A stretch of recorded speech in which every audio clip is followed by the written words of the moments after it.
अब देखो यार, अगर तुम लोग मर्सिडीज मोन के फैन हो तो ये वीडियो तुम्हारे लिए मस्ट सी होने वाली है, क्योंकि गाइज एईडब्ल्यू में मर्सिडीज मोन के डेब्यू होने के बाद एईडब्ल्यू के वीकली शो में बहुत ही बड़ा चेंज होने वाला है। डॉल्फ जिगलर के रसल किंगडम पर अपीयर होने के बाद डॉल्फ जिगलर का एनजेपीडब्ल्यू में पहला मैच कंफर्म हो चुका है। एनजेपीडब्ल्यू के रसल किंगडम 18 पेपर व्यू को लेकर टोनी खान का रिएक्शन सामने आ चुका है। एईडब्ल्यू रेसलिंग के एक ओरिजिनल सुपरस्टार को 2024 में मेजर पुश मिलने वाला है। एनजेपीडब्ल्यू के रसल किंगडम पर एक बड़े सुपरस्टार के चैंपियन बनने के बाद अब वो रेसलर एनजेपीडब्ल्यू को लीव कर रहा है। तो गाइज वहीं डब्ल्यूडब्ल्यूई और टीएनए के पार्टनरशिप को लेकर लेटेस्ट रिपोर्ट सामने आ चुकी है। तो गाइज चलिए बिना किसी देरी के शुरू करते हैं इस वीडियो को। और गाइज सबसे पहले बात करेंगे डॉल्फ जिगलर की। अगर बात करें यहाँ पर डॉल्फ जिगलर की, तो गाइज आज यहाँ पर एनजेपीडब्ल्यू के रसल किंगडम 18 पेपर व्यू के ऊपर डॉल्फ जिगलर के शॉकिंग तरीके से डेब्यू करने के बाद और डॉल्फ जिगलर के एनजेपीडब्ल्यू के brand new IWGP global heavyweight champion David Finlay को कन्फ्रंट करने के बाद अब एनजेपीडब्ल्यू कंपनी के अंदर डॉल्फ जिगलर का पहला मैच कंफर्म हो चुका है। गाइज यहाँ पर इस चीज को लेकर रिपोर्ट आ रही है कि आज यहाँ पर रसल किंगडम 18 के ऊपर जिस तरीके से डॉल्फ जिगलर अपीयर हुए थे और डॉल्फ जिगलर ने जिस तरह एनजेपीडब्ल्यू के बैक स्टेज के ऊपर आज यहाँ पर डेविड फिनली के साथ ब्रॉल किया है, उसके बाद यहाँ पर डॉल्फ जिगलर उनका पहला मैच एनजेपीडब्ल्यू के अंदर रसल करने वाले गए। और गाइज यहाँ पर इस चीज को लेकर रिपोर्ट आ रही है कि एनजेपीडब्ल्यू के 2024 में अमेरिका में पहले पेपर व्यू के ऊपर डॉल्फ जिगलर पॉसिबली उनका इन रिंग डेब्यू करेंगे।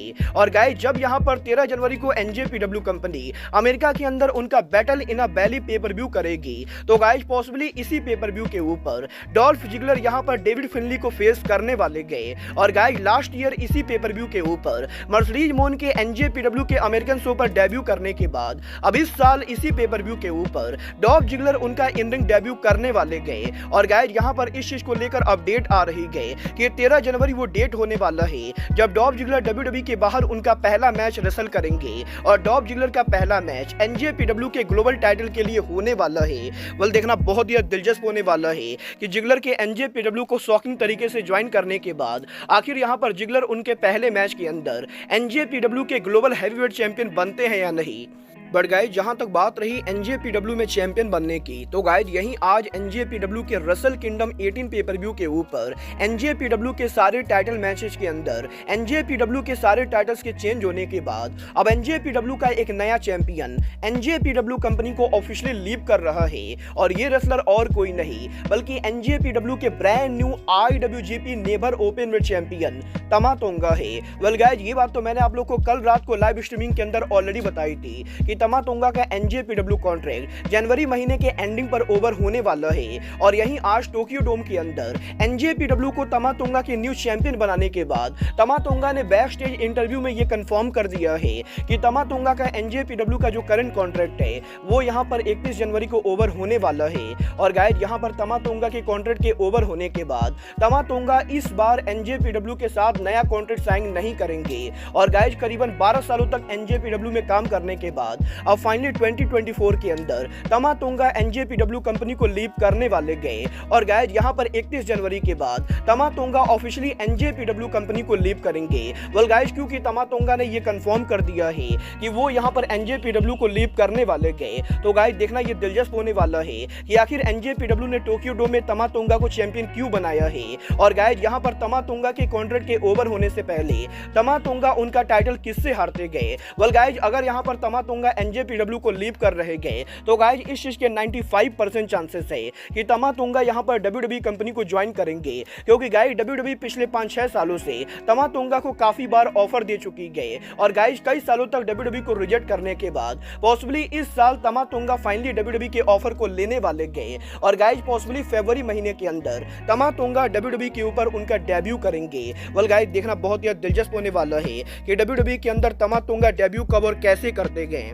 बट गाइज जहां तक बात रही एनजेपीडब्ल्यू की, तो गाइज यहीं आज एनजेपीडब्ल्यू के 6 घंटे के शानदार रसल किंगडम पेपर व्यू के बाद अब टोनी खान ने finally Russell kingdom pay per view को लेकर रिएक्ट किया है। वेल गाइज आज यहां पर इंडिया में जब 12 बजे रसल किंगडम पेपर व्यू शुरू हुआ तो गाइज टोनी खान उसी समय से एनजेपीडब्ल्यू के रसल किंगडम पेपर व्यू को लाइव देख रहे थे।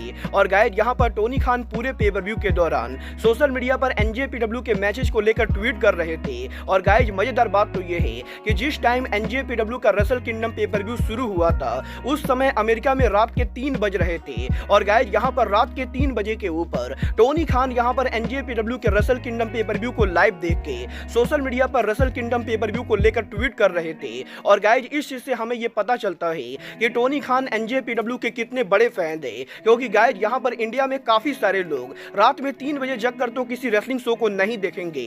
बट गाइज यहाँ पर मजेदार बात तो ये है कि टोनी खान जब यहाँ पर रेसल किंगडम को लेकर ट्वीट कर रहे थे तो गाइज टोनी खान के एक ट्वीट के अंदर टोनी खान विल ऑस्प्रे के रेसल किंगडम एंट्रेंस की काफी तारीफ करते गए। और गाइज देखना बहुत ही दिलचस्प होने वाला है कि आज यहाँ पर रेसल किंगडम पर विल ऑस्प्रे के धमाकेदार एंट्रेंस के बाद और टोनी खान के ये एंट्रेंस के पसंद आने के बाद वेम्बले स्टेडियम में टोनी खान ऑस्प्रे का एंट्रेंस कैसा कराते गए। वेल गाइज ये तो बात हुई रेसल किंगडम और टोनी खान की। बट गाइज जहां तक बात रही AEW की तो गाइज यहीं आज AEW के साल के पहले डायनामाइट के ऑफ ईयर जाने के बाद टोनी खान ने फाइनली ये रिवील कर दिया है कि AEW के किस सुपरस्टार को टोनी खान 2024 में पुश करने वाले गए। गाइज आज AEW डायनामाइट के मेन इवेंट के ऊपर स्वर्ग स्ट्रिकलैंड के डेनियल गार्सिया को बीट करने के बाद जब यहाँ पर AEW का डायनामाइट शो ऑफ ईयर गया था तो गाइज टोनी खान यहाँ पर अरीना में आके डेनियल गार्सिया के साथ उनका प्रोमो कट करते गए। और गाइज यहाँ पर टोनी खान के इस प्रोमो के अंदर वो यहाँ पर डेनियल गार्सिया की जमकर तारीफ करते गए। और गाइज टोनी खान फैंस से ये कहते गए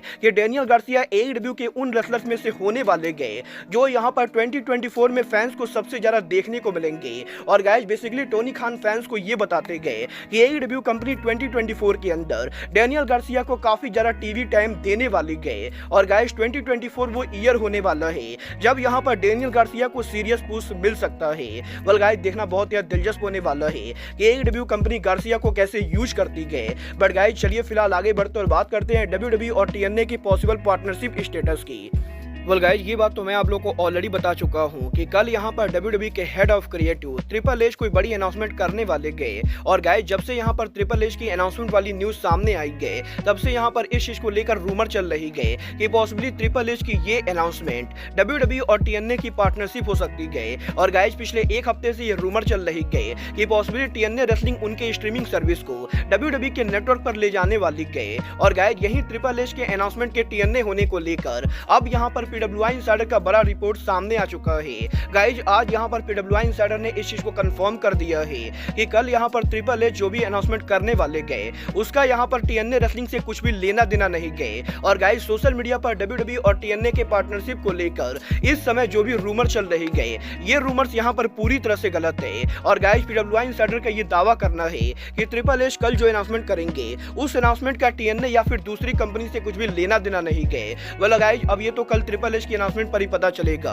कि ट्रिपल एच की अनाउंसमेंट एक्चुअल में क्या होती गए। बट गाइज चलिए फिलहाल आगे बढ़ते और बात करते हैं मर्सिडीज मोन के AEW में डेब्यू प्लान की। वेल गाइज ये बात तो मैंने कल रात को आपको लाइव स्ट्रीमिंग में ऑलरेडी कही थी कि AEW कंपनी मर्सिडीज मोन को ला रही गए। और गाइज काफी सारे रिपोर्टर्स का ये दावा करना था कि AEW के साल के पहले डायनामाइट के ऊपर ही मर्सिडीज मोन AEW कंपनी पर डेब्यू करेंगी। बट गाइज अब जबकि मर्सिडीज मोन ने AEW पर डेब्यू नहीं किया है तो गाइज काफी सारे लोगों के मन में ये सवाल है कि क्या मर्सिडीज मोन AEW के जगह WWE कंपनी के ऊपर वापस जा रही गए और क्या WWE के रॉयल रंबल के ऊपर मर्सिडीज मोन रिटर्न करने वाली गए। वेल गाइज इस हफ्ते फाइटफुल की तरफ से ये अपडेट आ रही गए कि भले ही मर्सिडीज मोन ने आज डायनामाइट के ऊपर डेब्यू नहीं किया है बट इसका मतलब ये बिल्कुल भी नहीं गए कि मर्सिडीज मोन AEW को छोड़कर WWE पर जा रही गए, क्योंकि गाइज यहाँ पर टोनी खान और मर्सिडीज मोन के बीच में पॉसिबली यहाँ पर कॉन्ट्रैक्ट साइन हो चुका है। और गाइज ये चीज अब यहाँ पर 100% कंफर्म मानी जा रही गए कि मर्सिडीज मोन AEW कंपनी पर आने वाली गए, क्योंकि guys AEW company already Mercedes मोन को लेकर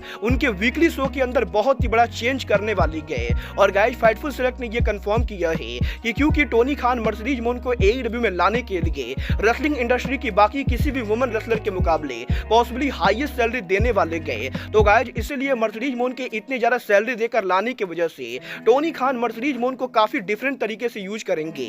और जहां AEW के वुमेन डिवीजन के अंदर रेसलर्स को मुश्किल से एक हफ्ते में टीवी टाइम मिलता है, वहीं मर्सिडीज मोन के AEW को ज्वाइन करने के बाद मर्सिडीज मोन की वजह से AEW के वीकली शो का शेड्यूल चेंज होने वाला है। और बेसिकली AEW के आज के टाइम पर वीकली शो के ऊपर जहां वुमेन डिवीजन को मुश्किल से एक मैचेज मिलते गए, वहीं मर्सिडीज मोन के डेब्यू करने के बाद AEW कंपनी के लगभग हर डायनामाइट शो के ऊपर मर्सिडीज मोन को टीवी टाइम मिलने वाला है।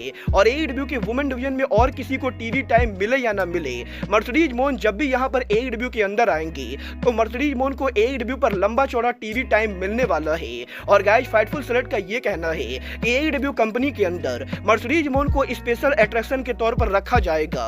और क्योंकि मर्सिडीज मोन रेसलिंग के बाहर भी बहुत ही बड़ा नाम है तो गाइज इसीलिए टोनी खान मर्सिडीज मोन को काफी डिफरेंट तरीके से यूज करने वाले गए। और मर्सिडीज मोन AEW के ऐरे गहरे शो पर काम ना करके बल्कि AEW के अंदर एक मेगा स्टार के तौर पर प्रेजेंट की जाएंगी। और AEW के वीकली टीवी शो के ऊपर मर्सिडीज मोन AEW का एक लंबा चौड़ा टीवी टाइम लेने वाली गए। बल देखना बहुत ज्यादा दिलचस्प होने वाला है कि सच में टोनी खान मर्सिडीज मोन को कैसे यूज करते गए। क्योंकि गाइज मैं पर्सनली ये बिलीव करता हूँ कि अगर यहाँ पर टोनी खान मर्सिडीज मोन को सही से यूज करते गए तो मर्सिडीज मोन AEW कंपनी की one of the biggest draw बन सकती गए। बट गाइज अगर टोनी खान मर्सिडीज मोन को रैंडम तरीके से यूज करते गए तो गाइज ये यहाँ पर AEW कंपनी को $1 मिलियन का लॉस दे सकता है।